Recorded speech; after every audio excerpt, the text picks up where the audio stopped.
अच्छा, फिर वो आपका इतना तेज है, बोलने की हिम्मत ही नहीं पड़ रही है फिर। बोलने की हिम्मत ही नहीं पड़ रही आप। नहीं नहीं नहीं नहीं प्रभु, आप पिता हैं, हम बच्चे हैं आप। अरे नहीं साहब, फिर वो ये साधक को काम करो तो कब तक ये परेशान करते? जब तक भगवान का साक्षात्कार नहीं हो जाता। निरंतर भजन करके जब भगवान का साक्षात्कार होता है, उसी समय से खत्म खेल। जैसे चना भुन जाए ना, तो फिर कितना भी खाद पानी लगाओ अंकुर नहीं होगा। ऐसे ही जब भगवान का दर्शन होता है, तब सब खत्म हो जाते हैं। तब तक साधक को बहुत सावधानी से अपना भजन बढ़ाते रहना चाहिए। और जलाएंगे थोड़े समय तक, आगे नहीं।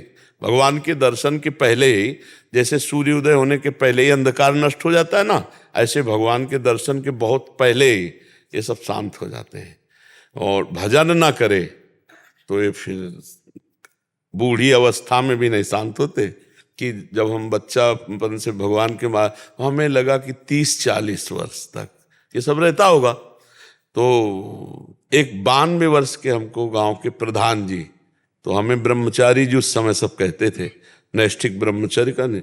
तो उनसे पास में बैठ के कहा, देखो आप पिता तुल्य हो, आप बुरा मत मानना, मैं केवल जानना चाहता हूँ, मैं जानना चाहता हूँ कि क्या आपका भी मन चंचल है?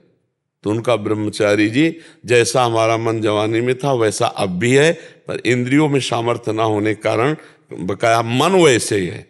बस तब समझ में आया कि इसको भजन के द्वारा ठीक किया जा सकता है, अवस्थागत नहीं ठीक हो सकता कि हम 90-92 वर्ष के हैं तो हम निर्विकार हो गए, ऐसा नहीं। बस भगवान के और स्फुरना होती है। स्फुरना जैसे ये खा ले, ये देख ले, ये भोग ले। अब आप उसको संयोग ना दो तो शांत हो जाएगी, और संयोग दे दो तो ज्वाला बन जाएगी। भाई कोई संयोग ना दो।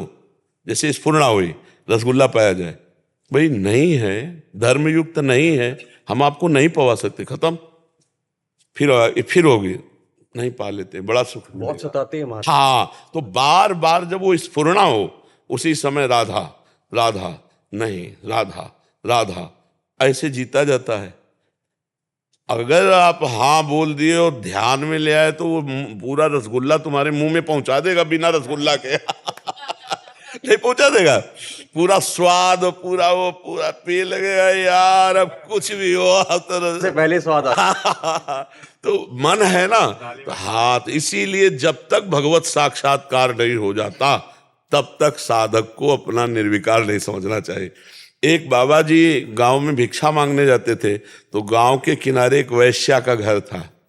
तो वैश्या बकरा पाले हुए थी, तो बकरा की दाढ़ी होती ना, तो वैश्या ने कहा, बाबा जी तुम्हारी दाढ़ी पवित्र अच्छी कि हमारे बकरे की? वो कुछ नहीं बोलते। कुछ समय बाद उस बीमार हुए और सैया में पड़े थे, उनका जल्दी से उस वैश्या को बुला लाओ। बुला कर बोले, बिटिया हमारी दाढ़ी पवित्र। तो उन्होंने कहा, महाराज जी इस समय आप? बोले, अब जा रहे हैं भगवान के धाम। तब तक भरोसा नहीं था, आज भरोसा है कि अब भगवान के धाम जा रहे, अब हमारी दाढ़ी पवित्र है। मतलब मरणासन स्थिति, या तो भगवान की प्राप्ति, नहीं तो विकार तो कभी भी अटैक कर सकते हैं। इसलिए हर समय नाम जप करता रहे। जासु नाम भव भेषज हरन घोर त्रिशूल, राधा राधा राधा राम राम हरि हरि, उसी के बल से बचा जाता है, उसी के बल से। हाँ जी।